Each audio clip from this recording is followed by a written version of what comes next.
Have you ever wondered why global stock market crashes happen over and over again? You might think it is because of greedy bankers or complex modern technology. But what if I told you the blueprint for every financial bubble existed long ago? The exact same pattern was created 300 years ago by the British government itself. This is the dark and fascinating story of the South Sea Bubble of 1720. It was the first true financial mania in history and the grandfather of all scams.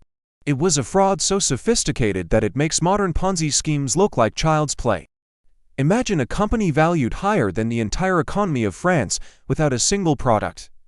The most shocking part is that it was designed to fail from the very beginning. To understand this scam, we have to travel back in time to the year 1711.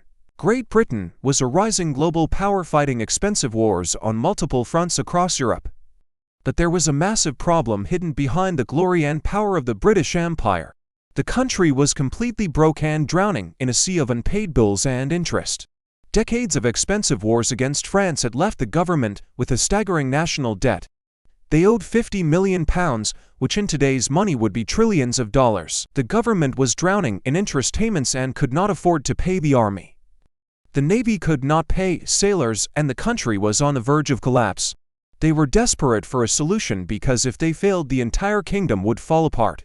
Enter a slick and cunning politician named Robert Hawley, who was the Earl of Oxford.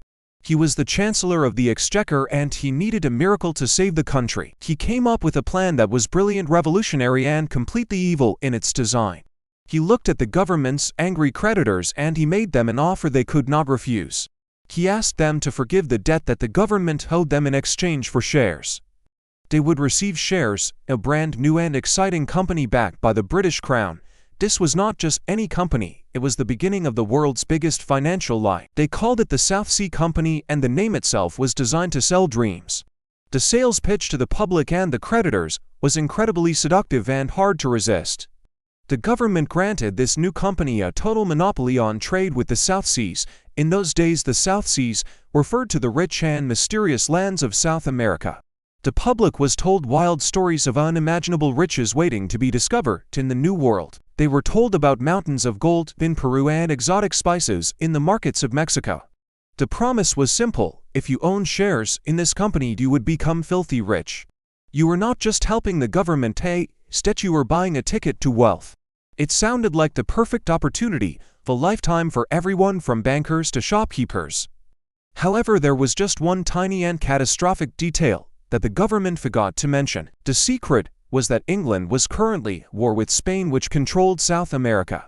The Spanish king controlled every single port in South America and did not allow British ships. The Spanish Navy had strict orders to sink any English ship that tried to get near. The South Sea Company had no ships, no trade agreements, and no access to the ports.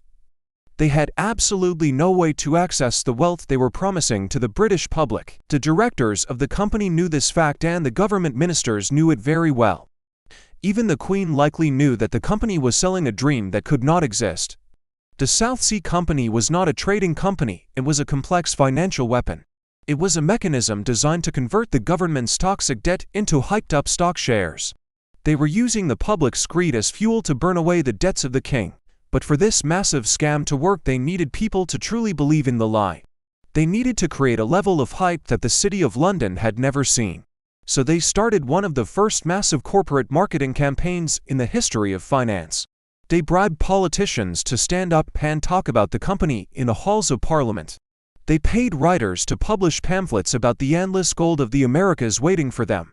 They even gave free stock to the king's mistresses to ensure they had royal support. It was insider trading and manipulation on a national scale, and it was working perfectly. Slowly but surely the public began to bite the hook and buy into the fantasy. The stock price, which started at £100, began to climb higher and higher. It went to 110, then 120, and the excitement started to build. People saw the numbers going up and assumed the trade deals must be real and profitable. They did not care about the ships anymore, they only cared about the line on the chart. The fear of missing out, or FOMO as we call it today, began to infect London. By 1719 the company proposed an even bolder plan to take over the national debt. They bribed the parliament again to pass the South Sea Act and legitimize their monopoly. When the news hit the streets of London, the stock price absolutely exploded overnight. It was not just the rich aristocrats anymore, everyone wanted a piece of the action. Shopkeepers, widows, farmers, and soldiers all wanted a piece of the South Sea Company stock. People sold their land, their jewelry, and their family businesses just to buy a single share. They were buying a dream of endless wealth, but they were actually buying bad debt. They were buying the government's financial mistakes wrapped in a pretty lie and sold as gold. The directors of the company were treating themselves to lavish parties, while the people bought stock. They knew the trade with South America was impossible, but they kept printing new shares. The stage was set for the greatest financial disaster the modern world had ever seen. The price was rising, the people were cheering, and the bubble was inflating rapidly. The directors were selling their own shares in secret while telling the public to buy more. But this was just the beginning of the madness that would soon destroy the entire economy. The real insanity had not even started yet, because the smartest man was about to enter. Among the thousands of people lining up to buy this fake stock was a genius. There was one man whose name is synonymous with intelligence and the laws of the universe. Sir Isaac Newton was watching the stock price rise, and he was feeling the greed. In the next episode, we will see how this government lie turned into a nationwide mania. We will see how it ensnared everyone from poor chimney sweeps to the smartest man alive. We will see how Newton made a fortune, lost it all, and regretted it forever.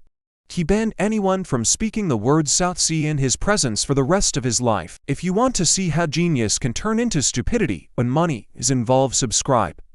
Make sure to turn on notifications because you do not want to miss the crash. This is the hidden logic, and history is about to repeat itself right before your eyes.